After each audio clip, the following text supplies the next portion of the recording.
So one question I get asked a lot are about my fabrics that I call lollies. Right, so my new line, or my latest line, is called Mixed Bag of Lollies because it's just lots and lots of different colours, so it's a mixed bag of all sorts of things. This was something that when I never thought I'd be a fabric designer, and I'm such a scrap quilter that when I thought, if I'm designing a fabric line and I have to use it to make a quilt, how am I going to work with such a small curated number of fabrics?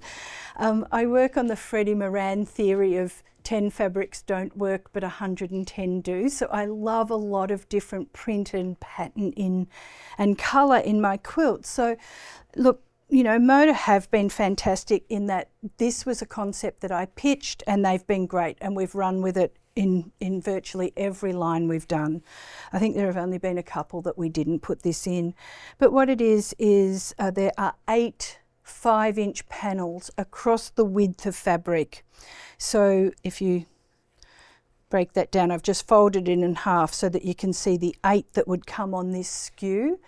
And every one has a different sort of colour combination and what have you. And we call them lollies because in Australia a lolly is a candy. All right, so to me these are like quilters' candies. You want to go into the candy store and buy a whole heap of these, put them in a bag, and you've got yummy, yummy things to eat for the next week. So I thought that was a good name for these, so that we can all have a little bit of candy each.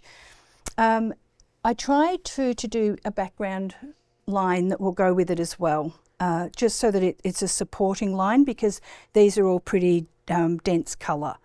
So we have a supporting background line that we call, this one's a mixed bag of bonbons, just to tie in with the sweetie sort of theme. But that's what these are about.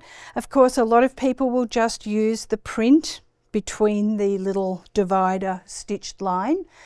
But then there are clever designers out there like Krista Moser, who did this pattern, which is called Lollipops and Licorice. And she has used this as part of the design feature in this quilt. And I love it. I think it's positively charming how she made that quilt for me out of my fabric. It's beautiful. So I'll just keep folding these out so that you can see some more of the print, but I just thought I'd talk a little bit about the process.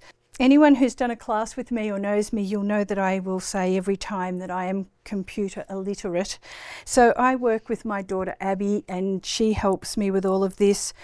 Some of our designs are based on, 1930s prints, or as far back as 1850, or, I'll see a design from an old book or something and we will adapt that. Some of them are similar, some of them will use the background from one print and maybe put the feature flower or something from another print on top of it, and then some of them are just prints that we will draw up. So it might be an idea that I will come up with.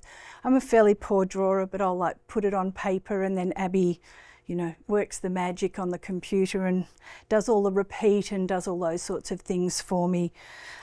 Choosing the colour is always interesting, because sometimes you might love the design, then when you start to drop colour in, the two don't work together. It sounds like it's all very easy, but sometimes it takes us a little while to get the print right with the colour that we're wanting to use as well. So, but that's how we go about designing fabric. I love working with my daughter. She's fun. Keeps me on track. She's standing over here, I have to say that. But yes, so that's how we work, and we come up with all these wonderful things that I love using these. They're great for scrap quilts. You can just buy half a yard of every single one of them and you've got enough to make a good quilt out of. So thanks everybody for taking the time to listen to me today about my design process and the different things that I've shown you. Appreciate every one of you. Without you, I would be sitting at home twiddling my thumbs.